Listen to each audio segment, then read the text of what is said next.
Hello everyone, मेरा नाम खुशबू है और आज मैं आप लोग को पढ़ाने जा रही हूँ क्लास 10th की कविता संगीतकार। और इसके कवि हैं मंगलेश डबराल जी। तो संगीतकार कविता के कवि मंगलेश डबराल जी, इस कविता में कवि कहते हैं कि किसी भी गीत को बनाते वक्त मुख्य गायक के साथ साथ अनेक लोग जैसे संगीतकार, गीतकार और जो वाद्य यंत्र को बजाते हैं जैसे ढोलक, तबला, सितार आदि अपनी महत्वपूर्ण भूमिका निभाते हुए संगीतकार भी उन्हीं में से एक है जो मुख्य गायक के सुर में अपना सुर मिलाकर गाने को प्रभावशाली बनाने में मदद करता है। और इस कविता को 4 स्टैंजास में डिवाइड किया गया है, तो हम देखेंगे एक एक करके। तो चलिए शुरू करते हैं बिना बकवास के। तो उपरोक्त पंक्तियों में कवि कहते हैं कि जब मुख्य गायक यानी जो मेन सिंगर किसी संगीत सभा में अपना गायन प्रस्तुत कर रहा होता है तो उसकी भारी व गंभीर आवाज के साथ ही हमें संगीतकार यानी मुख्य गायक का साथ देने वाला सहगायक की एक सुंदर, मधुर या मगर हल्की हल्की आवाज़ सुनाई देती है। और कवि यहाँ पर अंदाज़ा लगा रहे हैं कि यहाँ संगीतकार मुख्य गायक का छोटा भाई भी हो सकता है या मुख्य गायक का शिष्य भी हो सकता है, या फिर संगीत सीखने के लिए पैदल चलकर मुख्य गायक के पास आने वाला कोई उनका दूर रिश्तेदार भी हो सकता है। और कवि आगे कहते हैं कि सबसे खास बात यह है कि यह संगीतकार जब से गायक ने गाना शुरू किया है तब से उसका जो साथ देने वाला आया है, यानी शुरू से ही वह संगीतकार मुख्य गायक की आवाज़ में ही अपना आवाज़ मिलाकर उसके संगीत को और प्रभावशाली बनाना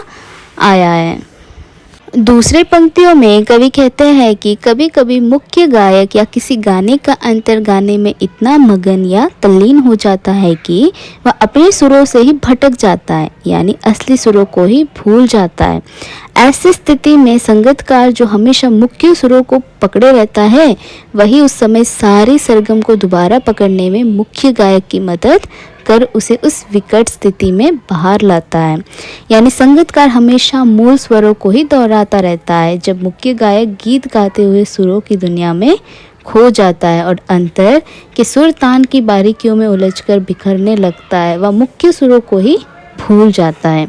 तब वह संगीतकार के गाने को सुनकर वापस मुख्य सुरों से जुड़ जाता है, अर्थात संगीतकार सुरों से भटके हुए मुख्य गायक को वापस सुर पकड़ने में मदद करता है। कवि आगे कहते हैं कि उस समय ऐसा लगता है मानो जैसे कि वह संगीतकार मुख्य गायक का पीछा छूटा हुआ सम्मान समेटते हुए उसके साथ आगे बढ़ रहा हो। उस समय उस मुख्य गायक को अपना बचपन याद आ जाता है जब वह नया नया गाना सीखता हो। और तीसरी पंक्तियों में कवि कहते हैं कि जब कभी मुख्य गायक यानी मेन सिंगर ऊंचे स्वर में गाता है तो उसका गला बैठने लगता है, उससे सुर संभलते नहीं है। तब गायक को ऐसा लगने लगता है जैसे कि अब उससे आगे गाया नहीं जाएगा। उसके भीतर निराश छाने लगती है, उसका मनोबल खत्म होने लगता है और उसकी आवाज़ कांपने लगती है, जिससे उसका मन भी निराश व हताश प्रकट होने लगता है। और उस समय मुख्य गायक को हौसला बढ़ाने वाला व उसके अंदर उत्साह जगाने वाला संगीतकार का मधुर स्वर सुनाई देता है, तो उस सुंदर आवाज़ को सुनकर मुख्य गायक फिर नए जोश से गाने लगता है।